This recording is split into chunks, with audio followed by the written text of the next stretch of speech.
Madam உங்க delivery 450 ஆச்சு madam. ஏய் சபரி, நீ என்ன ஃபுட் டெலிவரி பார்த்துட்டு இருக்க? கௌசி, ஓ வா வீடு தானே இது? ஸ்கூல் டைம்ல பார்த்தது. எப்படி இருக்க? என் வீடு தான், உள்ள வா. எப்படி இருக்க? நல்லா இருக்கியா? பார்த்தா எப்படி தெரியுது? நான் நல்லா தான் இருக்கேன். சொல்றேன்னு தப்பா நினைச்சுக்காத. ஸ்கூல்ல நீ டாப்பர் தானே? ஃபர்ஸ்ட் ரேங்க் தானே எடுத்துட்டு இருந்த. என்ன இப்படி ஆயிட்ட? உன்னை பார்க்கவே காமெடியா இருக்கு.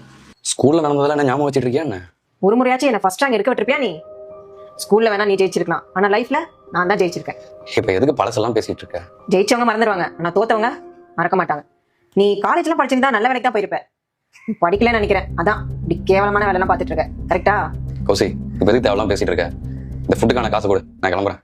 கௌசல்யா, இந்த லேப்டாப் மறுபடியும் வேலை செய்யலாமா? கொஞ்சம் என்னன்னு பாரு. நிறைய ஃபைல்ஸ் இருக்கு, அதில் ஒன்று யூஸ் பண்ணினேன், ஸ்டாப் ஆயிடுத்துமா. பா, இது எல்லாத்தையும் நான் பார்த்துட்டேப்பா. இதுல நிறைய பக்ஸ் இருக்கு, இது அவ்வளவுதான். நம்ம முக்கியமான ஃபைல்ஸ் எல்லாம் இருக்குமா, அதான். தூக்கி போடுங்கப்பா, பாத்துக்கலாம். சார் ஒரு நிமிஷம், அந்த லேப்டாப்பை கொடுங்க, நான் என்னன்னு பார்த்து சொல்றேன். சபரி, இதை பத்தி உனக்கு என்ன தெரியும்? கௌசி, ஒரு 5 நிமிஷம் என்னன்னு பார்த்துட்டு சொல்றேன். சார் சரி பண்ணிடுச்சு சார். பேட்டரி மட்டும் வீக்கா இருக்கு, அதை மட்டும் மாத்திருங்க, மற்றபடி எல்லாம் ஓகே. தம்பி எப்படி பண்ணீங்க? அது ஒன்றும் இல்லை சார், உங்க லேப்டாப்ல நிறைய பக் இருந்துச்சு, அதுக்கு ஒரு கோட் இன்ஸ்டால் பண்ணியிருக்கேன். அது போக நீங்க இந்த யூஎஸ்பி பின் டிரைவ் நிறைய யூஸ் பண்றீங்கல்ல, அதனால ஃபுல்லா வைரஸ் அஃபெக்ட் ஆயிடுச்சு. அதுக்கு ஒரு ஆன்டி வைரஸ் போட்டு மொத்தம் கிளியர் பண்ணிட்டேன் சார். அப்புறம் லேப்டாப்ல ஸ்டோரேஜ் ரொம்ப அதிகமா இருக்கு, அதனால ரொம்ப ஸ்லோவா இருக்கு. நீங்க ஒரு SSD ஹார்ட் டிஸ்க் வாங்கி வச்சுக்கோங்க, முக்கியமான ஃபைல்ஸ்லாம் அதில் போட்டு வச்சுக்கோங்க சார், பேக்கப் யூஸ் ஆகும். அவ்வளவுதான். அப்புறம் இந்த பேட்டரி மட்டும் மாத்திக்கோங்க. தேங்க்ஸ்ப்பா. பரவாயில்ல சார். என்ன கௌசி, இவன் எப்படி சரி பண்ணான்னு பாக்குறியா? அவனும் படிக்காதவனா இல்ல, நானும் படிச்ச கிராஜுவேட் தான், கம்ப்யூட்டர் சயின்ஸ் படிச்சிருக்கேன். என்னம்மா, உனக்கு தெரிஞ்ச பையனா?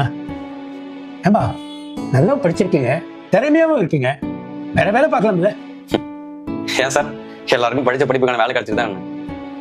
ஏன் கௌசி, ஏதோ கேவலமான வேலை பார்க்குறேன்னு சொன்னீங்க, வெளில போய் பாரு, என்ன மாதிரி எத்தனை பேர் இந்த வேலை பார்த்துட்டு இருக்காங்கன்னு தெரியும்.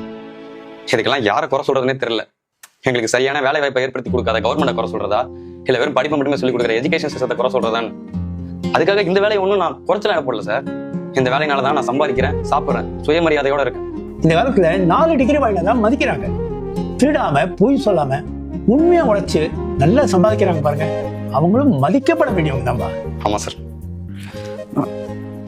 சரி சார், எனக்கு அடுத்த ஆர்டர் வந்துச்சு, நான் கிளம்புறேன். கௌசி, இந்த ஆர்டருக்கு பே பண்ணிட்டீங்கன்னா நான் கிளம்பிடுவேன். தேங்க்யூ. மறக்காம ரேட்டிங் போட்டு. அப்புறம் என்ன மாதிரி டெலிவரி பண்ண வராங்கல்ல, அவங்களாம் இலக்காரமா பார்க்காத. அவங்களாம் படிக்கிற ஸ்டூடெண்டாவோ இல்லை என்ன மாதிரி படிச்சு முடிச்சுட்டு வேலைக்காக வெயிட் பண்ற கிராஜுவேட்ஸோ கூட இருக்கலாம். கொஞ்சம் எல்லாருக்கும் மரியாதை கொடு.